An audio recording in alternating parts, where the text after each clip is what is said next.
Hi, this is Ms. Feldman Tentori, and this is the week 9 lecture on SEO strategy. There'll also be a bit of information about measurement and maintenance of a website and finances. This will be a really short online lecture because the majority of what you need to know is covered really well in the Google Digital Garage. In previous years, I used to do quite an extensive lecture on this and show a lot of videos, but if you're following the workshops as you should be, because this is a pass-fail requirement of this module, then you will know everything that you need to know. However, there's some extra videos you may like to watch if you like. There's one here, what is search engine optimization? I'll put that link on Blackboard and it describes it in a really simple way. There's also a search engine optimization starter guide if you would like to download the PDF on Blackboard. Not all of this is relevant for your WordPress website, but it is useful information for you to know. There's also another video I'll share a link to, which is a really brief one about the Google Search Console, and another one from the Analytics Academy. So SEO, of course, stands for Search Engine Optimization, and the basis of it is that there's on-page SEO, where it's the types of words and keywords you use in your site, and then there's off-page SEO, which is where you build links to other sites, and you can also advertise, and that's called search engine advertising or marketing. The online courses will go through all of this. These links that I'm sharing now are if you want to do some extra resource and you're after the higher grades in your assignment, but also if you're interested in broadening your own knowledge and this is an area that you want to know more about. So that's the very brief. As I said, it would be very short on SEO. It's also worth considering maintenance of your website. So I've run a couple of websites for quite a while now and builds a few for myself and a few for clients. And maintenance is something I often forgot about at first until they got hacked. So you need to maintain a website. It's not something you just build and completely forget about. You need to maintain it for a few reasons. So firstly, out-of-date information will lose you customers and cause problems. So a website should be something dynamic, meaning that you should be updating it regularly. You also need to make sure everything is running smoothly. For example, I had a website where the contact form just stopped working for some reason. There was an update and it didn't work well with the contact form. So for about a month or two with my business, I was completely missing emails that came through my website, including some really good opportunities. So you need to make sure, weekly or even sometimes daily, people check to make sure that everything's working okay on the website. And on top of that, you need to run updates to resist hacking and spam. So I wrote an article on this over on my own website, Zesty, a while ago. Like I said, I didn't think about this much at first, but in the years that passed and with extra experience, I realized this is part of running a website. You need to maintain it. Here's the 5 things I put in my article. Firstly, just to check your homepage, just go to the website and does everything look okay? I have a friend that ran a really big website in another country, and one day she just opened up her website and it had been hacked and they completely replaced the front page. That was a site that used the website daily, but some businesses, for example consultants or smaller businesses, they may forget to actually check their site, and it could be days before you realize that there's something wrong. So just check their homepage regularly, see if there's any issues. Another client that I had a problem. Their domain name was not set to auto renew, or there was some issue with it, and their website just went offline. Also trying from different devices and browsers. So sometimes if you're looking at a website from Safari, it may look very different than it does than if you're using, say, Google Chrome. So just checking your homepage from a couple of different angles can really be a good way to maintain your website. Another one is to export and back up your site. One good thing about WordPress.com, it's all done automatically, so you don't need to worry about that. If you're a larger business and if you're doing this for real and not just for an assignment, you're more likely to have something like a WordPress.org. And this is one of the costs that you need to take into account when you're running a site, because for the smaller sites, it's free, but others It's either built into the package price monthly, or it's something additional that you may need to pay for. And this depends on the number of sites, the size, and a lot of other factors. You need to run updates. It's not necessary with WordPress.com because it's all done automatically, but other websites you'll need to often run updates if it's not set on automatic, because this is where you're updating your site to make sure that any recent hacking attempts, like on a worldwide basis, are taken into account, and just keeping your site a bit more secure. Check and action comments. So the great thing about social media and the way that websites are also built these days is that they're two-way conversations, but you need to be there on the other end for a conversation. It's nothing worse than going to a site and seeing that somebody's asked a question and nobody's responded at the bottom of a blog post, for example. So depending on the size of your business, you may do this daily or weekly. You can also set up email alerts for when somebody does this, so you're not having to log in and check every day. And it's best practice to respond to all comments, either on the blog itself or directly to the customer or potential customer, and deleting any spam. I have some really good spam filters on my WordPress.org sites. On WordPress.com that you're working with, you don't need to worry about that, as again, it's all taken care of by WordPress.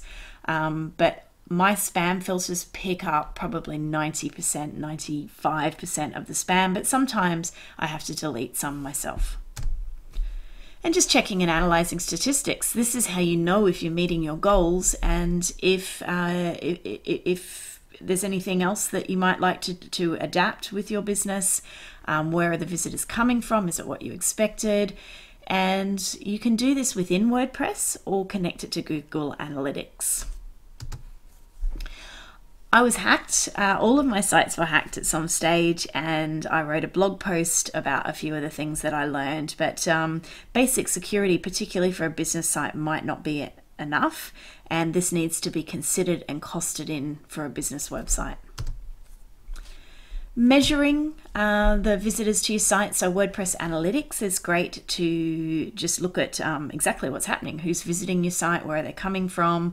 The free tools give you a lot of information. You can also connect sites to Google Analytics to get some additional insights. And for those of you who, again, are really interested in this topic and would like to further your knowledge, there is a Google Analytics Academy, which gives you a free online course. So similar to the one that you're already doing, where you've got a lot of basic information, this just takes it into more depth.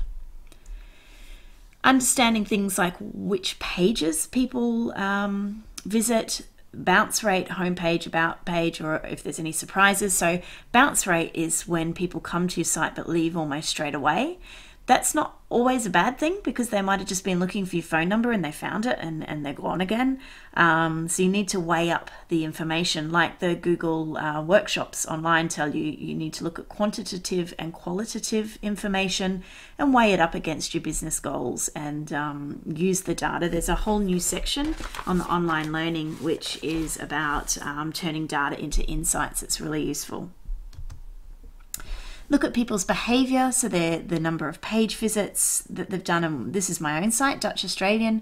Sometimes it's just what you expected. So that's my homepage up the top there. That was some statistics in the past. So I expect them to come to the homepage. The next popular page is the links, where I link out to different organisations. People are particularly interested in, see number 4 there. That was an article I wrote on baby and children's clothing sizes, mostly for my own information, but it seems that's pretty popular. And one of my other popular articles is the first Monday of the month. When I first heard that siren here, it really freaked me out. So I wrote an article to tell other people that might be new in the Netherlands about exactly what it was. But you can see here that you can gather information that's useful for your business. How long they stay on your website. So you see there, you've not got a lot of time to make an impression on people. The majority of your visitors will visit your website very, very quickly. You can find a lot of really interesting information. So again, for Dutch Australian, this is what I expected. Australia and the Netherlands are where most of my traffic's coming from, but there's a few other countries there that are visiting my site. You can see exactly which browser people are visiting your site from. So remember where I said you might want to check it on different browsers just to see if it's all looking the same. Again, WordPress.com, one of the reasons I chose it for this course and that a lot of businesses choose it is because it does a lot of this stuff for you. On a WordPress.com site, it should be fine on all the different browsers. A tip for a business is to keep the user coming back. And the way that you do that is by regular content. So almost all websites should have some form of blog or a news section, it can also be called, and keep turning over relevant information there for your target market. Remember, people like to be educated, informed, and entertained, not just sold to all the time. Considering your finances, so this table was from the previous lecture, but I really encourage you to do your own research. Use guesstimates if necessary. Tables and figures are always helpful when you're talking about finances and feasibility. And the difference between assignment 2, the finance part, is just on the website. What would a website cost to create and maintain and run? Whereas assignment 1 was a bit broader with ICT as well. So this one was about the website, and they are just some really basic estimates I've made there. And even when you see free, things are not always free because it takes time, and there's pros and cons to all of these, but it's just a starting point for you to get an idea. I've added in a few bonus checklists for you for the assignment. So you've had these online lectures, you've got a syllabus with a really clear schedule of what you should be doing each week, and you have the workshops, but I'm taking it even one step further to try and help you through this course and make it incredibly clear for you, of giving you a few bonus checklists. This is not a completely exhaustive list of everything that you should do, so don't take it at that, but it's just a few pointers to make sure that you're on track for this course. So this one here was how to build a website, which we talked about right after the break. Now you should have had a look at website design. We didn't have a workshop last week, but you should have been looking as per what we told you and the schedule. You should have already watched the lecture on this. And now this week you're looking at SEO and social media strategy. In the workshops this week, we'll be helping you out with getting started on that. You should also be asking your lecturer, looking for online help if you need it. This block is going to go quite quickly, and if you don't keep on track, you will slip behind. So make sure you stay up to date. We'll give you more information later, but just a reminder, don't leave it to the last minute to find out about screencasting, because as part of your assignment submission, you need to create a 2-minute screencast of your website to walk us through it. I'll share some previous student screencasts in the Facebook group and on Blackboard, and screencasting is exactly what I'm doing now. I'm sitting on my home computer talking through slides on the screen, and you'll be doing the same with your website. You can do it on the school computers, you can do it on your own computer. It's a free software that you can use, and I suggest that you try it out before leaving it to the last minute so it all runs smoothly at when you need it to. Check the resources. So this is a screenshot from last year's Blackboard. However, I have just today been adding in additional links for you. So go and have a look at Blackboard, and there's a lot there for you. So that sums up the week 9 lecture. We've covered SEO strategy. I've given you a few resources to send you back out to look at that. And for this week, you will have workshops, so you can come along and work on the templates and work on your website and get some assistance from your lecturers. Next week, we'll be talking about social media strategy, and the week after, I'm looking at organizing a live lecture in the aula for you. So keep an eye on your schedules and on Blackboard and on the Facebook group. Come there with any questions. I hope you're enjoying this course, and I look forward to seeing you in the workshops.